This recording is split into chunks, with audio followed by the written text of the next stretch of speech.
Hello YouTube, Rich from PCGamesN here, and if you're going to Gamescom next week, me too! Feel free to say hi or to resuscitate me if I'm passed out in a stein. Total War 3 Kingdoms will be on the show floor with a new battle for you to play, but I got to take it for a spin already, so if you're not going to Germany, here in our uncritical aping of YouTube's most cliched video format is a list of new things we spotted.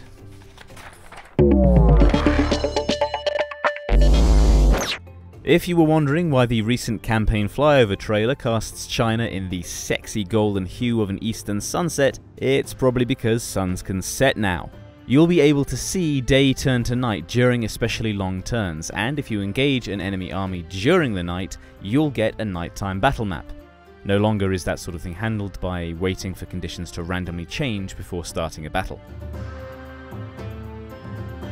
Number 2, some battles have new victory conditions. Well, we say victory conditions, but really we mean escape conditions if we're honest. You see, the Gamescom build is a dramatic nighttime ambush, and there's a new way to conclude ambush battles. As well as the usual business of wiping out the enemy, you can also flee by sending your units to an extraction point. When you go back into the campaign, your army may be less damaged than if you'd chosen to stand and fight, depending on how many units you're able to extract. A sensible tactic then might be sacrificing some units by deliberately throwing them into the enemy to slow them up, so that the rest of your army can escape. Incidentally, the new nighttime battles have got some really cool new lighting tricks.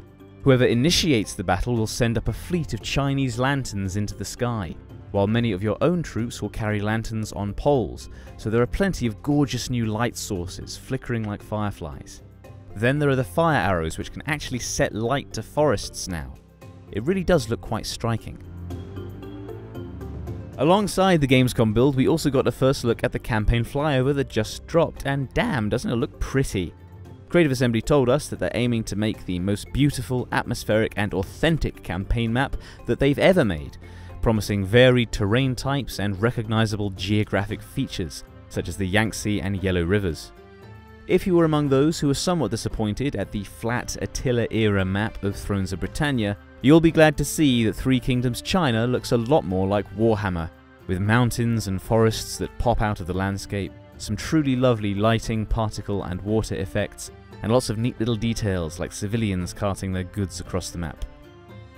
Look at him, going about his business, trying to make a living. Hey, good for him.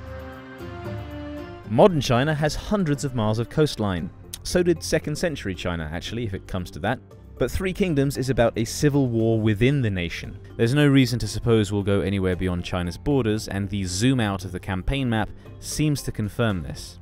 Does that mean no naval battles? I did ask, but although Creative Assembly confirmed the focus is very much on the mainland, they wouldn't rule them out for sure.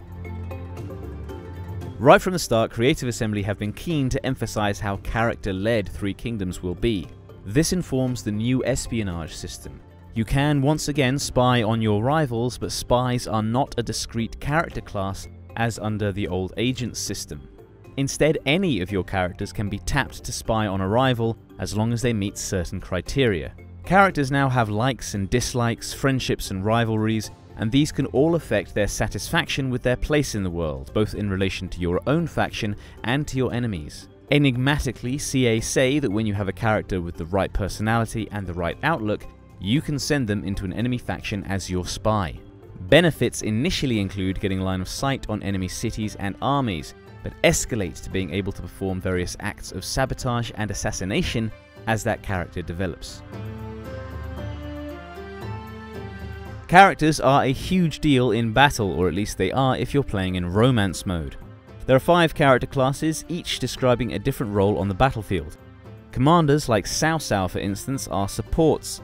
Their leadership aura is larger, and their active abilities confer defensive buffs and morale buffs on nearby allies. Vanguards like Suen Ren and probably Lu Bu are all about charging into combat, however, disrupting enemy formations and seeking out duels with enemy leaders, and just generally messing things up.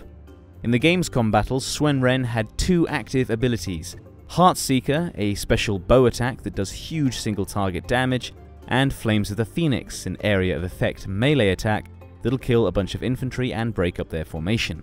And yes, I know what you're thinking. There is a spell in Warhammer also called Flames of the Phoenix, but that's not important right now. Character relationships also matter.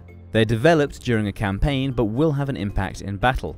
In the Gamescom build, Swen Ren takes to the field with her brother, and when in the same battle, they give each other morale and armor buffs. However, if one of them should fall, the other will go crazy and gets 3 minutes of massive buffs to base attack, armor piercing, and block chance. It's kinda like Vlad and Isabella from Total War Warhammer, not to keep bringing it back to that.